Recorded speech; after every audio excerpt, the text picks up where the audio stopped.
É áudio e vídeo aqui no Jornal da Manhã, o comentário da política. Conosco Vera Magalhães. Tudo bem, Vera? Bom dia para você.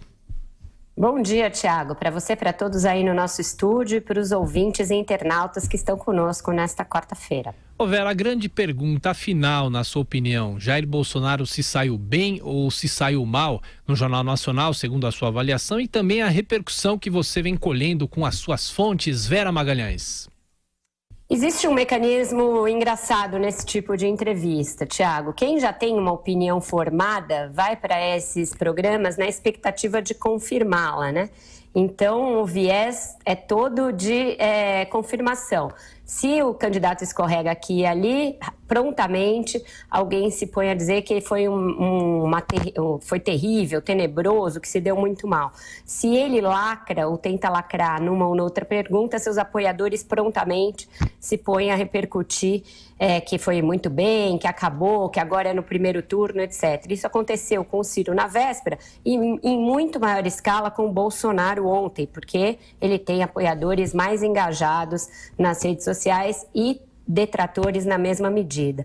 Numa análise fria e mais decantada do que aconteceu ontem, eu repito algo que eu disse ontem no 3 em 1, portanto, bastante antes da entrevista do Jair Bolsonaro. É impossível alguém se sair totalmente bem no tipo de entrevista proposto pelo Jornal Nacional. É algo confrontoso.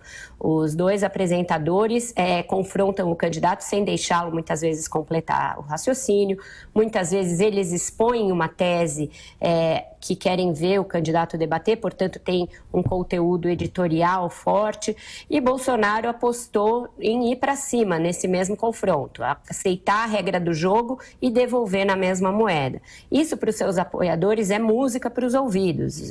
Foi recebido como o Bolsonaro foi na casa da Globo e afrontou os apresentadores, afrontou a direção, etc. Resta saber como isso é percebido naquele público que ainda está indeciso e que não é tão polarizado quanto os que amam e os que odeiam Bolsonaro, que na verdade é o maior contingente de voto em disputa hoje.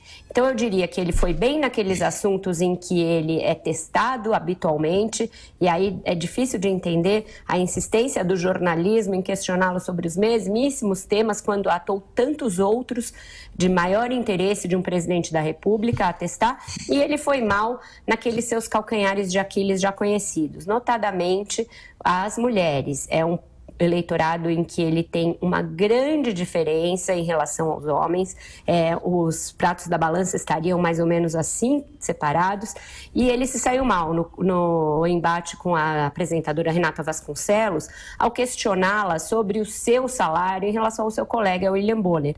Foi uma clara tentativa de constrangê-la no seu ambiente de trabalho, e ela respondeu dizendo que ela não é funcionária pública, e deixando claro que ela não exerce a mesma função que o William Bonner. Portanto, tem uma pegadinha aí. Mesmo quem acha que o Bolsonaro lacrou, omite ou se esquece do fato que o William Bonner tem um cargo hierarquicamente superior ao dela e, portanto, se ganha mais, existe uma justificativa dentro de um plano de cargo, de um organograma para isso. Agora, você confrontar uma trabalhadora no seu ambiente de trabalho sem responder a uma pergunta que seria pertinente a um candidato à presidência da República, segundo marqueteiros, especialistas em pesquisas que estavam testando grupos de indecisos, isso pega mal. É como a Aécio Neves, que para os seus apoiadores teria lacrado ao chamar Dilma Rousseff de leviana num debate em 2014, mas que teve uma péssima repercussão entre aqueles que não eram os seus apoiadores.